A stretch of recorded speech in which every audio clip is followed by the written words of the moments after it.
Bismillahirrahmanirrahim. Assalamualaikum warahmatullahi wabarakatuh. Alhamdulillahi rabbil alamin wal aqibatu lil muttaqin wa ala umuri dunya waddin. Wassalatu wassalamu ala asyrafil anbiya'i wal mursalin sayyidina wa maulana Muhammadi wa ala alihi wa ashabihi ajma'in, amma ba'd. Bapak-bapak, ibu-ibu, saudara-saudariku sekalian, kaum muslimin dan muslimat dimanapun berada yang dirahmati Allah Subhanahu wa ta'ala.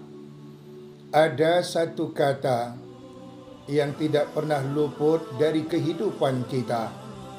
Sejak kecil sampai kita dewasa, bahkan nanti menjelang ajal kita, kata itu selalu ada dalam kehidupan kita.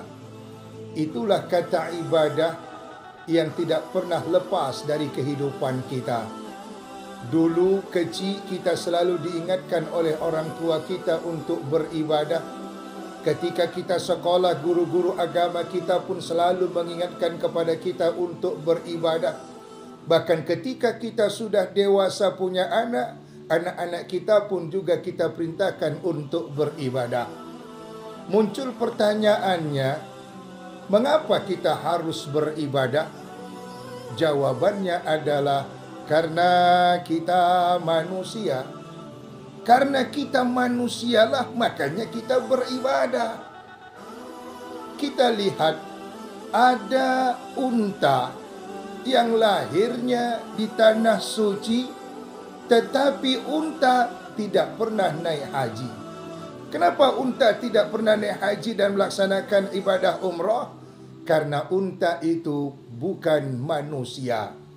Jadi jelas dan tegaslah bahwa mengapa kita harus beribadah, karena kita manusia. Itulah yang ditegaskan Allah dalam Al-Quranul Karim. Wa ma khalaqtul jinna wal insa illa liya'budun. Dan tidak aku jadikan jin dan manusia melainkan untuk beribadah kepadaku. Muncul pertanyaan kembali. Tadi mengapa kita harus beribadah? Lalu kemudian karena siapa kita beribadah? Jawabannya adalah karena Allah Subhanahu wa ta'ala. Apa buktinya kita beribadah karena Allah Subhanahu wa ta'ala? Mari kita lihat. Semua niat-niat ibadah yang kita lakukan itu diakhiri dengan kata lillahi ta'ala. Nawaitu sawma ghadin. Ujung-ujungnya adalah lillahi ta'ala. Usalli fardhu zuhri. Ujung-ujungnya adalah lillahi ta'ala. Ketika kita berniat umrah dan haji, juga ujung-ujungnya adalah lillahi ta'ala. Jadi jelas dan tegas bahwa kita beribadah itu adalah karena Allah Subhanahu wa ta'ala dan bukan karena yang lain. Lalu yang ketiga, untuk siapa kita beribadah? Ya untuk kita. Karena apapun yang kita lakukan itu akan kembali kepada kita. فَمَنْ يَعْمَلْ مِثْقَالَ ذَرَّةٍ خَيْرًا يَرَهُ وَمَنْ يَعْمَلْ مِثْقَالَ ذَرَّةٍ شَرًّا يَرَهُ. Sekecil apapun yang kita lakukan, kalau dia baik akan kembali baik kepada kita. Kalau dia buruk akan buruk pula kembali kepada kita. Jadi jelas dan tegas bahwa untuk siapa kita beribadah adalah untuk diri kita sendiri. Dan ibadah-ibadah yang kita lakukan ini adalah semata-mata untuk mensucikan diri kita. Inilah jawaban dari pertanyaan yang terakhir, untuk apa kita beribadah? Nah, kita beribadah adalah untuk mensucikan diri kita. Itulah yang ditegaskan Allah dalam Al-Quran, surat Al-A'la ayat yang ke-14. A'udzu billahi minasyaitonir rajim.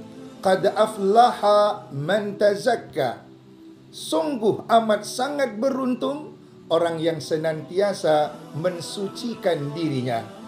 Dengan apa dia mensucikan dirinya? Al-A'la ayat yang ke-14. Itu memberikan pemahaman bahawa 1 tambah 4 hasilnya adalah 5. Jelas dan tegas bahawa mensucikan diri kita hanya dengan yang 5. Ustaz, mana yang 5 itu? Apakah solat 5 waktu? Termasuk. Jadi, yang 5 yang ditegaskan adalah itulah rukun Islam yang 5. Maka rukun Islam yang 5 itu hakikatnya adalah untuk mensucikan diri kita.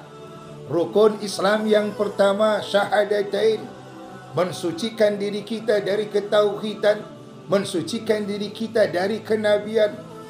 Rukun Islam yang kedua menegakkan salat 5 waktu sehari semalam. Kalau kita tidak dalam keadaan suci, maka ibadah kita tidak akan berterima. Ramadan yang hari ini kita lakukan, melaksanakan ibadah puasa Ramadan, itu pun adalah mensucikan diri kita. Makanya kan ada satu lagu dari Nur Asia Jamil, Ramadan bulan yang suci, menunjukkan bahwa di Ramadan ini adalah kita dituntut untuk mensucikan diri kita, mengeluarkan zakat, baik itu zakat harta maupun zakat fitrah, itu pun hakikatnya adalah untuk mensucikan diri kita.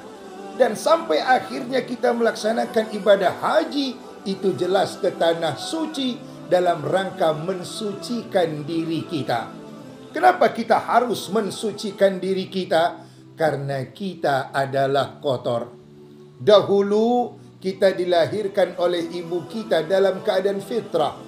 Kullu mauludin yuladu 'alal fitrah. Setiap kita dilahirkan ke dunia ini dalam keadaan suci, ibarat kertas putih tanpa torehan tinta warna apapun. Lalu setelah kita mukallaf, kita mengotori diri kita, kita melanggar larangan Allah, mengabaikan perintah Allah, dan itulah hakikat dosa yang mengotori diri kita.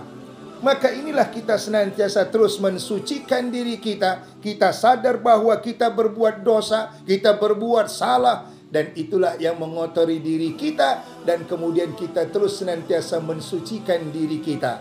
Dan target akhir kita adalah di saat nanti ajal tiba, kita sudah dalam keadaan suci, karena kita terus berusaha untuk mensucikan diri kita. Dan hamba-hamba Allah yang sucilah di saat malaikat maut datang kepadanya, malaikat maut bukan mencabut tapi menjemput, mengundang nyawanya dengan penuh kasih sayang. Itulah yang ditegaskan Allah dalam Al-Quran. Ya ayyatuhan nafsul mutmainnah, irji'i ila rabbiki radiyatan mardiyah, fadkhuli fi ibadi wadkhuli jannati. Mudah-mudahan kitalah hamba-hamba Allah yang tahu diri, yang kita terus mensucikan diri kita dengan melaksanakan tugas utama kita di dunia ini adalah semata-mata untuk beribadah kepada Allah Subhanahu wa taala. Wallahu a'lam bissawab. Terima kasih atas segala perhatian dan mohon maaf atas segala kekhilafan. Wallahul muwafiq ila aqwamit thariq. Billahi taufiq wal hidayah. Assalamualaikum warahmatullahi wabarakatuh.